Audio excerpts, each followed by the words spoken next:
Curve wire में भी light कैसे ट्रैवल करता है, क्योंकि लाइट तो हमेशा स्ट्रेट लाइन में ट्रैवल करता है, फिर ये कर्व वायर में कैसे ट्रैवल कर पाएगा, इसको जानने के लिए हमें पहले टोटल इंटरनल रिफ्लेक्शन को समझना पड़ेगा। यहां पर एक कंडीशन ले रहे हैं जिसमें ये डेंसर मीडियम और ये rarer medium, total internal reflection तभी हो सकता है जब लाइट डेंसर से रेयरर मीडियम में जा रहा हो। ठीक है, यहां पर देखेंगे कुछ एंगल ऑफ इंसिडेंस से लाइट को इंसिडेंट किया गया है रेयरर मीडियम में, तो यहां पर जब ये निकलेगा तो ये अवे फ्रॉम द नॉर्मल जाएगा। ठीक है, यानी कि यहां एंगल ज्यादा होगा, यहां कम होगा। ठीक है, वैसे ही अगर हम धीरे धीरे और एंगल को अगर हम बढ़ाते जाएं तो इसके 90 होने से पहले ये क्या हो जाएगा, 90 डिग्री हो जाएगा। यानी कि इस एंगल ऑफ इंसिडेंस को हम बढ़ाएं तो ये क्या हो जाएगा, इसके 90 होने से पहले ये 90 हो जाएगा, क्योंकि ये नॉर्मल से ज्यादा एंगल बना रहा है। ठीक है, तो जिस एंगल ऑफ इंसिडेंस के लिए ये एंगल ऑफ रिफ्रैक्शन 90 डिग्री हो जाए वो एंगल ऑफ इंसिडेंस क्या कहलाता है, क्रिटिकल एंगल।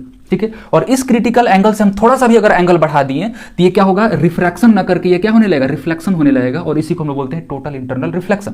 तो ये क्या होगा, यहां पर एंगल ऑफ इंसिडेंस जो होगा वो ग्रेटर देन क्रिटिकल एंगल होगा। ठीक है, अब यहां पर ये क्या होगा, लॉ ऑफ रिफ्रैक्शन को नहीं, यहां पर लॉ ऑफ रिफ्लेक्शन को फॉलो करेगा, इसलिए angle I is equal to angle R हो जाएगा। ठीक है, तो जब हम क्रिटिकल एंगल से ज्यादा इंसिडेंट को अगर हम रखते हैं तो यहां पर टोटल इंटरनल रिफ्लेक्शन होता है, यानी कि ये डेंसर मीडियम से ये बाहर निकल ही नहीं पाएगा। वैसे ही अगर ये डेंसर मीडियम का वायर बना दिया जाए और क्रिटिकल एंगल से ज्यादा एंगल पे इंसिडेंट लाइट को इंसिडेंट किया जाए इसके अंदर, तो ये टोटल इंटरनल रिफ्लेक्शन करते हुए वो वायर के थ्रू आगे बढ़ जाएगा।